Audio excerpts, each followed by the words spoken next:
Hello viewers, আসসালামু আলাইকুম। This is MD Enayetullah. আশা করি সবাই ভালো আছেন। আলহামদুলিল্লাহ, আমিও খুব ভালো আছি। আজকে আপনাদের সামনে একটি গুরুত্বপূর্ণ বিষয় নিয়ে হাজির হয়েছি, যেটি শুধুমাত্র এসএসসি পরীক্ষার্থীদের জন্য গুরুত্বপূর্ণ তাই না, নবম দশম শ্রেণীর সকল শিক্ষার্থীদের জন্য খুবই গুরুত্বপূর্ণ একটি টপিকটি হচ্ছে প্রারম্ভিক মূলধনের পরিমাণ নির্ণয়। আসলে আমরা যে গতানুগতিক পদ্ধতি অবলম্বন করে থাকি, সেই গতানুগতিক পদ্ধতির বাইরে গিয়ে আমি একটি বৈজ্ঞানিক পদ্ধতির মাধ্যমে আপনাদেরকে প্রারম্ভিক মূলধন নির্ণয়ের একটি শর্টকাট পদ্ধতি শেখাবো। আসলে এটার মাধ্যমে খুব সহজে আপনারা 2 নম্বর নিশ্চিত করতে পারবেন। 2 নম্বর খুবই গুরুত্বপূর্ণ একটি বিষয়, একজন পরীক্ষার্থী বুঝে 2 নম্বরটা কত গুরুত্বপূর্ণ। 2 নম্বরের জন্য অনেক শিক্ষার্থী ফেল করে ফেলে এবং 2 নম্বরের জন্য অনেক শিক্ষার্থীর প্লাস মিস হয়ে যায়।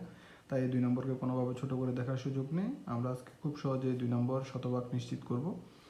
তো ভিউয়ার্স, আজকে কথা না বাড়িয়ে আমরা মূল টপিক্সে প্রবেশ করি। আমাদের টপিক্সটা হচ্ছে প্রারম্ভিক মূলধনের পরিমাণ নির্ণয়। এই প্রারম্ভিক মূলধনের পরিমাণ নির্ণয় করার জন্য আমরা যে পদ্ধতিটা অবলম্বন করে থাকি সেটি হচ্ছে যে প্রারম্ভিক সম্পদগুলো থেকে প্রারম্ভিক দায়গুলো বিয়োগ করে থাকি। আমি চেষ্টা করব এই নিয়ম পদ্ধতির বাইরে একটা আইকনিক পদ্ধতি এবং সৃজনশীল একটি পদ্ধতির মাধ্যমে, শর্টকাট পদ্ধতির মাধ্যমে যেন শিক্ষার্থীরা নিশ্চিন্তভাবে কোনোরূপ সন্দেহ ছাড়া প্রারম্ভিক মূলধন বের করতে পারে। তার জন্য আমি একটি শর্টকাট পদ্ধতি বের করেছি। তো ভিউয়ার্স, এই শর্টকাট পদ্ধতি অবলম্বন করার জন্য আমাদের দুটি বিষয় লাগবে, একটি হচ্ছে ডেবিট, একটি হচ্ছে ক্রেডিট, যেটা আমরা হিসাব বিজ্ঞানের স্টুডেন্টদের খুবই পরিচিত দুটি শব্দ। এখন আমি জাস্ট এই দুটি বিষয় সম্পর্কে বললেও, ডেবিট কোনগুলো, ক্রেডিট কোনগুলো মনে রাখবেন।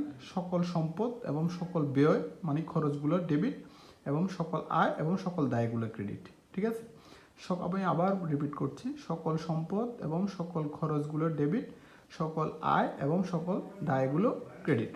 যাক, আমি একটি অনেক তথ্য সম্বলিত একটি এন্ট্রি লিখেছি, আমি আপনাদের সামনে এটিকে উপস্থাপন করছি।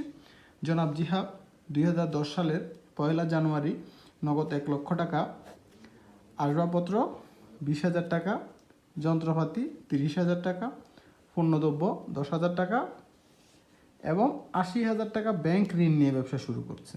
ঠিক আছে, তার মানে নগদ টাকা নিয়ে ব্যবসা করে, নগদ টাকা আমার কাছে, নগদান হিসাব সম্পদ, নগদান হিসাব সম্পদ হলে আমরা বললাম কি সম্পদ ডেবিট, তার মানে নগদান হিসাব ডেবিট। আসবাবপত্র হিসাব 20,000 টাকা, আসবাবপত্র সম্পদ ডেবিট। যন্ত্রপাতি 30,000 টাকা, যন্ত্রপাতিও সম্পদ ডেবিট। পণ্যদ্রব্য 10,000 টাকা। মনে রাখবেন, হিসাব বিজ্ঞানে পণ্যদ্রব্য বলতে কোনো হিসাব নেই। পণ্যদ্রব্যকে আমরা কী হিসাব ধরি? ক্রয় হিসাব। তার মানে ক্রয় হিসাব খরচ, তার মানে সেটাও কি ডেবিট। এবং 80,000 টাকা ব্যাংক ঋণ সবসময় দায়, মনে রাখবেন। কারো থেকে কোনো ঋণ নিলে এই টাকাটা যতক্ষণ পর্যন্ত আপনি পরিশোধ করতে পারবেন না, সেটা আপনার ঘাড়ের উপর মরার ঘাড় মতো বসে থাকবে। যতক্ষণ পর্যন্ত পরিশোধ করতে না পারবেন, এটা আপনার জন্য কি দায়।